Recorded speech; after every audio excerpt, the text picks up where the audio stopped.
Nah, pertanyaan dasarnya adalah apakah internet itu mendangkalkan cara berpikir kita?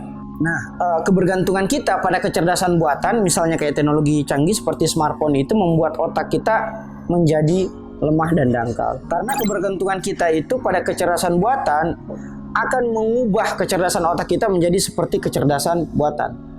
Kecerdasan buatan itu kecerdasan artifisial ya. Jadi kita akan menjadi rindu otak yang lama. Mungkin bagi generasi-generasi Z itu tidak memahami bahwa dulu ada yang disebut sebagai generasi yang jauh dari pengaruh-pengaruh teknologi digital. Sehingga otak orang yang dulu dalam tanda kutip ya, generasi milenial sama Z itu relatif berbeda secara struktur maupun secara powernya atau kekuatan berpikirnya. Karena otak kita itu sebenarnya bersifat neuroplastisitas atau lentur, tapi bukan elastis ya. Elastis itu akan kalau kita misalnya elastis itu kayak karet, kalau kita tarik dia bisa kembali ke bentuk semula. Sementara kalau lentur, ketika kita tarik dia akan berbentuk seperti tarikan terakhir itu. Jadi apa yang kita berikan kepada otak kita dalam hal ini nutrisi pengetahuan itu yang akan pada gilirannya membentuk struktur otak kita. Sehingga kalau kita lagi malas membaca buku karena selama ini kita berikan dia informasi-informasi yang dangkal, dalam artian informasi remeh-temeh di sosial media. Nah, ada 4 jenis teknologi. Karena mengubah kata mutahari itu tidak selalu memajukan. Misalnya kalau ada slogan-slogan di baliho ya, misalnya baliho-baliho caleg, pilih saya akan membawa perubahan. Tidak selamanya perubahan membawa kemajuan. Bisa saja perubahan itu membawa kita kepada kemunduran atau paling banter ke arah fluktuatif. Nah, yang pertama adalah teknologi fisik. Misalnya kayak bajak, jarum sulam, hingga jet tempur. Kesemuanya ini bertujuan untuk memperbesar kekuatan fisik kita. Itulah mengapa disebut sebagai teknologi fisik. Yang kedua adalah teknologi empiris. Misalnya kayak mikroskop, amplifier, penghitung Geiger. Yang kesemuanya itu tujuannya adalah memperbesar cakupan atau sensitivitas indera kita. Yang ketiga adalah teknologi alam. Misalnya kayak pil KB, tanaman jagung, sampai kepada bendungan. Semuanya tujuannya adalah membentuk ulang alam, tentunya demi proses pemenuhan kebutuhan kita. Sementara teknologi yang kita bahas adalah teknologi pikiran. Teknologi pikiran itu seperti peta, jam, termasuk internet.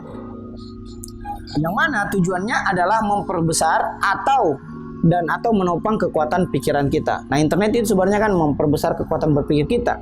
Tapi pertanyaannya kemudian, sudah tepatkah penggunaan internet yang kita lakukan sehingga mengoptimalisasi kinerja otak kita? Mari kita pelajari terlebih dahulu mengenai sejarah dari literasi. Nah, literasi itu dimulai dari bangsa Sumeria. Jadi bangsa Sumeria ini ditenggarai sebagai bangsa yang menemukan tradisi tulis-menulis. Nah, jadi bangsa Sumeria ini, bayangkan misalnya teman-teman jika tidak ada tradisi tulis-menulis ya. Kayaknya saya sempat pernah menulis waktu saya masih mahasiswa di Makassar. Bayangkan kalau tidak ada teknologi yang namanya teknologi pikiran, dalam hal ini tulis-menulis. Waduh, kita itu akan seperti masyarakat pemburu pengumpul. Ketika kita ingin menjelaskan tentang ada tsunami atau berita tsunami, kita harus memperagakannya kan? Kita harus memperagakannya. Bagaimana pula kita menjelaskan tentang eksistensi laut kepada seorang yang tidak pernah ke laut, misalnya orang yang ada di gunung. Itu kan agak sulit kalau kita tidak pernah mengetahui tulisan. Nah, ini intermezzo sedikit ya. Menurut saya teknologi kedua juga yang paling sangat berpengaruh sampai sekarang walaupun sifatnya klasik itu roda. Bayangkan kalau teman-teman tidak mengenal adanya roda atau manusia tidak mengenal adanya roda. Jadi tidak ada motor, tidak ada mobil, bahkan tidak kereta. Kemana-mana kita naik kuda. Seandainya tidak ada roda. Jadi penting bagi kita untuk mempelajari sejarah. Untuk satu, kata Yuval Noah Harari, mempelajari apa kelemahan dan kelebihan yang dilakukan orang-orang terdahulu untuk kehidupan kita sekarang ini. Nah, bangsa Sumeria ini menggunakan medium tablet. Jadi tablet bukan berarti ya iPad. Jadi tablet itu ya semacam cetakan yang berbentuk kotak. Itu yang kemudian disebut sebagai tablet. Cuma tablet sekarang kan yang sifatnya ada teknologinya di dalamnya. Yang terbuat dari tanah, yang mana menuliskan pikiran, kumpulan-kumpulan pajak dan dokumen-dokumen penting lainnya. Jadi bayangkan dulu banyak sekali tablet-tablet yang berasal dari lempeng dari tanah liat. Nah, lebih lanjut, bangsa Mesir itu lebih maju lagi mengembangkan bangsa Sumeria. Bangsa Sumeria itu di Timur Tengah ya. Kira-kira sekitar 2500 tahun sebelum Masehi. Ini artinya lebih dahulu daripada Yunani klasik. Yunani itu, Aristoteles itu di abad ke-5 sebelum Masehi. Sementara ini bangsa Mesir itu 2500 sebelum Masehi. Atau kira-kira sezaman dengan zaman para nabi. Kalau Aristoteles kan dalam literatur tertentu itu dianggap sebagai nabi juga ya, tetapi bukan termasuk 25 nabi dan rasul, tapi dia bagian dari 124.000 nabi, Aristoteles. Nabi Isa kan itu abad ke-1 Masehi. Oke, abad ke-1 ini 2500 tahun sebelum kelahiran Nabi Isa atau Yesus Kristus. Nah, bangsa Mesir itu di 2500 sebelum Masehi atau 5000 tahun yang lalu kurang lebih itu menggunakan gulungan papirus. Papirus itu kertas. Gulungan papirus, jadi papirus itu semacam tumbuhan ya. Papirus itu yang sekarang bisa juga kita gunakan di kertas-kertas sebagai medium penulisan. Jadi dia gulungan. Kalau teman-teman nonton film Agora, film filsuf perempuan dari Mesir, itu di situ dilihat bahwa perpustakaan orang Mesir itu bukan kumpulan kertas-kertas, kumpulan buku-buku, tapi kumpulan gulungan-gulungan. Ya, dibuka lagi, ya kita baca lagi bukunya. Bukunya itu merupakan gulungan papirus. Nah, dikarenakan kelangkaan dan kemahalannya, medium gulungan dan tablet itu digantikan lagi oleh tablet lilin, tulang binatang, jadi menulis di tulang binatang atau di kulit binatang juga, hingga kepada pelepah kurma. Nah, di zaman pertengahan itu ditandai abad ke-500 sampai 1500. Atau sebenarnya kalau kita mau mengkritik barat, bukan zaman pertengahan atau the middle age, tetapi zaman kegelapan Eropa, karena Eropa dikuasai oleh dogmatisme gereja. Nah, jadi dahulu di zaman pertengahan itu membaca itu harus didikte, karena hanya sedikit orang yang mampu membaca. Jadi membaca itu harus didikte. Misalnya seperti ini ya, kalau perkuliahan ya. Jadi saya mendiktekan, tapi sayangnya sekarang juga masih ada dikte ya. Masih ada dikte di perkuliahan. Saya tidak tahu kalau perkuliahan ya, tapi kalau di sekolah masih ada dikte. Di dikte itu misalnya setengah mati, terlambat menulis atau tidak bagus pendengarannya. Apa pak? Begitu kan? Belum lagi kalau kita beringus, pas hening tuh.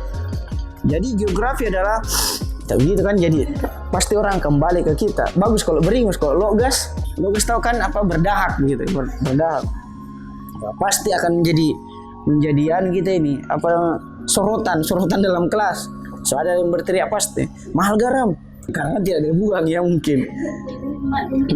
Bahkan membaca sendiri pun dulu di zaman pertengahan itu harus mendikte, dalam artian harus dia suarakan. Misalnya ketika saya membaca buku ya, anggaplah saya membaca buku nih zaman pertengahan, saya harus mengucapkannya. Dahulu membaca mestilah didikte, jadi banyak orang terganggu. Bayangkan kalau sekarang itu masih terjadi tradisi seperti itu.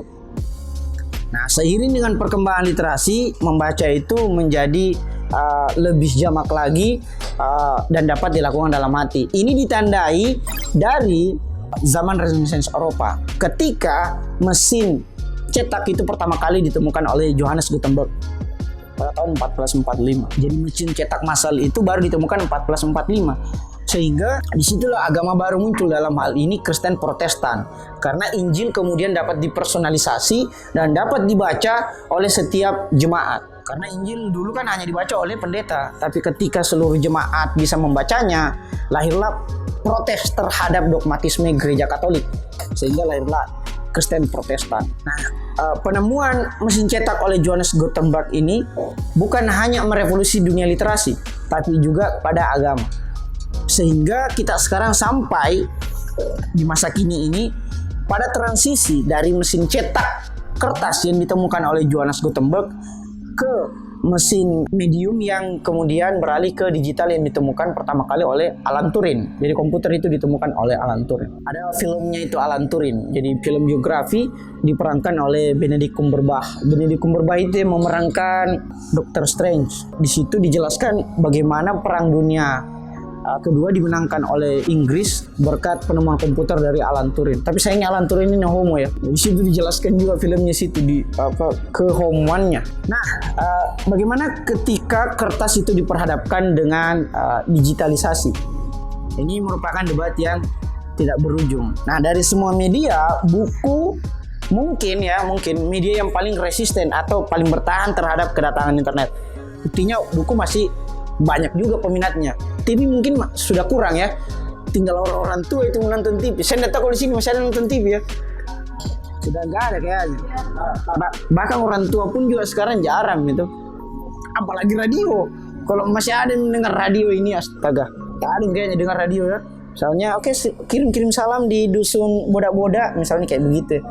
Masih ada juga itu penikmatnya radio, tapi ya mulai berkurang. Jadi buku itu yang paling resisten. Tetapi kedatangan misalnya Amazon Kindle atau Google Playbook untuk mendigitalisasi buku sebenarnya menjadi ancaman tersendiri bagi buku cetak. Kenapa? Karena buku digital ini lebih mobile, lebih update lagi. Walaupun kita harus pahami bahwa terdapat kekurangan buku digital. Misalnya mata kita lelah, butuh listrik, adanya distraksi dari bacaan-bacaan digital karena ada pesan notifikasi masuk. Namun banyak pula kelebihannya buku digital ini. Kayak misalnya murah. Jadi dia relatif mudah. Misalnya Google Playbook itu relatif murah daripada buku-buku konvensional. Ataupun Gramedia Digital itu 45.000 sebulan sudah dapat mengakses buku-buku yang ada di Gramedia Digital. Nah, tetapi kalau buku digital itu semakin mampu meminimalisir kekurangan dan memaksimalisir kelebihannya, bukan tidak mungkin buku cetak itu akan juga kita tinggalkan. Sebagaimana radio dan televisi mulai kita tinggalkan. Nah, otak kita ini sebenarnya sifatnya multi kerja. Otak di hadapan internet itu bekerja menjadi lebih keras dan semakin tidak fokus. Karena internet itu membawa serta bukan hanya teks. Jadi internet bukan hanya teks saja seperti buku, tapi ada gambar bersamaan. Ada gambar, ada video, ada grafik, ada suara. Jadi multimedia itu bersamaan masuk di otak kita, membuat otak kita itu buyar konsentrasinya. Sehingga bekerja juga terlalu berlebih. Berbeda dengan membaca buku. Otak itu menjadi lebih fokus pada teks tok. Nah, saya mengutip sini Samuel Johnson berkata bahwa pengetahuan itu ada dua macam. Kita memahami subjek yang ingin kita ketahui, atau kita tahu di mana kita dapat menemukan informasi tentang hal itu. Kita mengetahui subjek, itulah efek dari membaca buku. Kita mengetahui di mana kita dapat menemukan informasi, itu efek dari membaca internet. Itu artinya buku memberi kita ilmu, sementara internet hanya memberikan kita kumpulan-kumpulan pengetahuan. Atau bahkan sekedar informasi, atau justru hanya akumulasi data. Adapun perbedaan ilmu dan pengetahuan, silakan nonton video resensi yang berjudul Perbedaan Ilmu dan Pengetahuan. Sini teman-teman sudah pada subscribe. Tadi kan sudah di sama saya. Mohon bantu subscribe, like, comment, and share. Terakhir, implikasi neurologis terhadap internet. Implikasi itu dampak ya. Neurologis itu otak. Dampak internet terhadap otak kita, satu, mendangkalkan otak kita. Jadi bacaan di internet itu begitu dangkal karena ditulis belum tentu oleh pakarnya. Misalnya baca buku yang sangat menarik dari Tom Nichols yang berjudul Matinya Kepakaran, dan internet itu salah satu pemicunya. Yang kedua, memori dan fokus kita menjadi melemah. Daya ingat kita dan fokus kita melemah. Kenapa? Karena kebergantungan kita pada memori eksternal. Dalam artian ya memori di laptop, memori di HP, di tablet, padahal kita mempunyai memori internal. Dalam hal ini otak kita. Nah, karena yang menentukan apa hal yang ingin kita ingat dan lupakan sebenarnya itu atensi atau perhatian kita. Semakin tajam perhatian kita, semakin tajam juga memori. Tapi kan perhatian itu menjadi buyar ketika di internet, sehingga memori menjadi melemah. Dampak yang terakhir adalah memicu difabel mental, yaitu FOMO. FOMO itu fear of missing out, takut ketinggalan informasi. Ini sudah kita diskusikan juga tadi malam di resensi. Silakan teman-teman nonton juga videonya. FOMO, fear of better option. Jadi apa karena kelemahan dalam memilih, dia akhirnya tidak memilih. Atau dalam bahasa lain paralysis by analysis. Dia sakit karena terlalu banyak pilihan atau terlalu banyak memilih. Difabel mental yang lain juga itu adalah reference anxiety atau cemas berlebih hingga kepada stres. Jadi ini implikasi neurologis terhadap internet. Nah, sebagai penutup, pertama, perpustakaan digital itu untuk kebutuhan pengguna dengan mobilitas tinggi seperti Gramedia Digital, iPusnas, itu teman-teman silakan download untuk kebutuhan mobilitasnya teman-teman. Yang kedua, perpustakaan konvensional itu tetap akan ada sesuai dengan kebutuhan pengguna domestik. Misalnya perpustakaan rumah untuk orang yang suka di rumah, perpustakaan kantor yang suka di kantor, perpustakaan sekolah bagi yang lama di sekolah atau di kampus. Dan perlu diingat pula bahwa jangan teknofilia. Teknofilia itu artinya sangat gandrung terhadap teknologi, tetapi jangan pula teknofobia atau sangat takut terhadap teknologi. Tapi kombinasikan digitalisasi dan konvensional, kombinasikan antara buku digital dan buku fisik demi proses penyempurnaan kebutuhan hidupnya teman-teman. Nah, sebagai rekomendasi, satu, asah terus critical thinking karena informasi yang ada di lini masa itu sangat bias, sehingga kita perlu logika untuk memverifikasi kebenaran dari informasi tersebut. Yang kedua rekomendasinya adalah terapkan minimalisme digital. Ini sudah kita bahas minggu lalu berdasarkan prinsip Pareto, yaitu 80% di dunia nyata dan 20% aja di dunia maya. 20% dalam sehari itu setara dengan sekitar paling banyak 4 jam. Perhatikan pula literasi dengan durasi layar. Jika durasi layar Anda 2 jam, ya maka literasinya mestinya 8 jam ya. Setidaknya kalau teman-teman tidak bisa 8 jam dalam berliterasi atau belajar, durasi layar Anda itu seimbang dengan durasi baca. Misalnya durasi layar 4 jam, ya durasi baca juga 4 jam. Durasi layar 8 jam, ya durasi baca juga 8 jam. Sekian pemaparan saya. Terima kasih. Wassalamualaikum warahmatullahi wabarakatuh.